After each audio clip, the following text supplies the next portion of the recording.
दोस्तों, क्या बांग्लादेश भारत को पीछे छोड़ रहा है? बांग्लादेश भारत की जॉब्स खा रहा है, लेकिन कैसे? बांग्लादेश कुछ सालों पहले एक गरीब देशों में आता था, लेकिन फिर ऐसा क्या हो गया बांग्लादेश के साथ जिसकी वजह से बांग्लादेश पूरे एशिया की ग्रोइंग इकोनॉमी बनकर उभर रहा है। बांग्लादेश ने इकोनॉमिक ग्रोथ में भारत को पीछे छोड़ा है।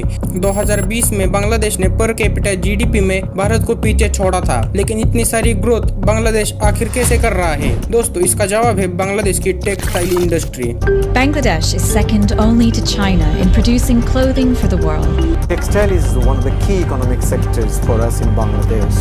It has been one of the primary engines of growth in the nation of 164 million people. Bangladesh यानी पहले का ईस्ट पाकिस्तान, लेकिन 1971 में बांग्लादेश आजाद हुआ। মনে রাখবা রক্ত যখন দিয়েছি রক্ত আরো দেব এই দেশের মানুষকে মুক্ত করে ছাড়বো ইনশাআল্লাহ। জয় বাংলা। जब ये आज़ाद हुआ तब इसकी कंडीशन बहुत ख़राब थी। यहाँ बहुत गरीबी थी और यही वो दौर था जब मिडिल ईस्ट में ऑयल की खोज हुई। जब ये खोज हुई तब मिडिल ईस्ट को चीप लेबर की ज़रूरत थी और इस अपॉर्चुनिटी का फ़ायदा बांग्लादेश ने उठाया। बहुत सारे बांग्लादेशी मिडिल ईस्ट गए काम करने के लिए और वहाँ से बांग्लादेश में पैसे भेजते रहे, लेकिन उन्हें ये पता था कि बाहर काम करने से बांग्लादेश कभी ग्रो कर नहीं पाएगा। उन्हें ऐसी इंडस्ट्री की ज़रूरत थी जिससे वो बहुत सारे बांग्लादेशी लोगों को रोजगार दे सके और इनमें लोगों को बहुत एजुकेटेड होने की भी जरूरत नहीं होनी चाहिए। इसी गैप को ढूंढा बांग्लादेश के ex government secretary Nurul Kader Khan ने।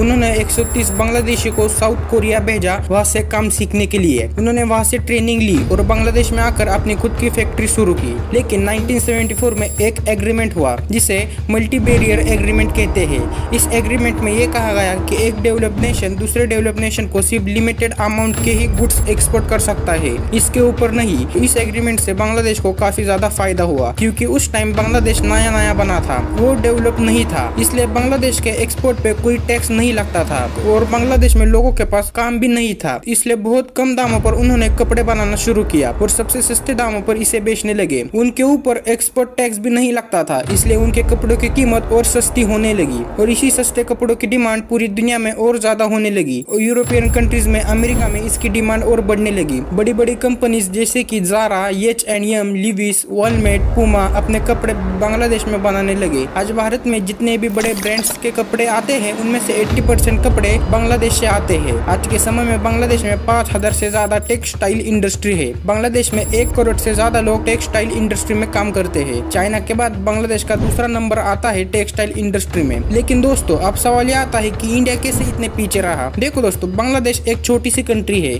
जिसकी वजह से उनकी फैक्ट्रीज और पोर्ट नजदीक है, इसलिए उन्हें एक जगह से दूसरी जगह ट्रांसपोर्ट करने के लिए ज्यादा टाइम और ज्यादा पैसा नहीं लगता। वही इंडिया में फैक्ट्रीज किसी एक स्टेट में है और पोर्ट किसी दूसरे स्टेट में है, इसकी वजह से एक जगह से दूसरी जगह ट्रांसपोर्ट करने में बहुत टाइम लगता है और इसमें पैसा भी बहुत लगता है। इसी गैप की वजह से बांग्लादेश सस्ते प्रोडक्ट बनाता है एज कम्पेयर टू भारत। और बांग्लादेश में जितने मेल्स इस इंडस्ट्री में काम करते हैं उससे ज्यादा फीमेल्स इस इंडस्ट्री में काम करते हैं। वही इंडिया में ज्यादातर महिला हाउस वाइफ है। किसी भी देश की इकोनॉमी में जितना मेल इम्पोर्टेंट होते हैं उतना ही फीमेल्स भी इम्पोर्टेंट होते हैं। आप किसी भी डेवलप कंट्रीज को ले लो, उनमें आपको फीमेल्स भी उतने ही वर्किंग मिलेंगे जितने की मेल्स। किसी भी सक्सेसफुल कंट्री के पीछे उनके महिलाओं का काफी बड़ा रोल होता है और इसलिए बांग्लादेश आज एशिया की सबसे फास्टेस्ट ग्रोइंग इकोनॉमी उभर कर आ रही है क्योंकि उन्होंने महिलाओं के पोटेंशियल को समझा और उसका अच्छी तरीके से यूज किया। दोस्तों, ऐसा नहीं है कि इंडिया की महिला पीछे है दूसरे देशों के कंपेरिजन में। इंडिया में भी ऐसे बहुत सारे बिजनेसेस है जिन्हें महिला चलाती है। इंडिया में सबसे ज्यादा पॉपुलेशन है और पॉपुलेशन इंडिया को सुपर पावर कैसे बनाएगी? अगर आपको ये देखना है तो आप हमारे लेफ्ट वाली वीडियो पर क्लिक करें। दोस्तों, इस पूरे ओवरव्यू पे आपकी क्या राय है हमें कमेंट करके जरूर बताएं और इस वीडियो से आपको थोड़ी बहुत भी इन्फॉर्मेशन प्रोवाइड हुई तो इस चैनल को सब्सक्राइब भी जरूर करें क्योंकि आपके एक सब्सक्राइब से हमें बहुत बड़ी हेल्प होती है। तब तक के लिए थैंक यू।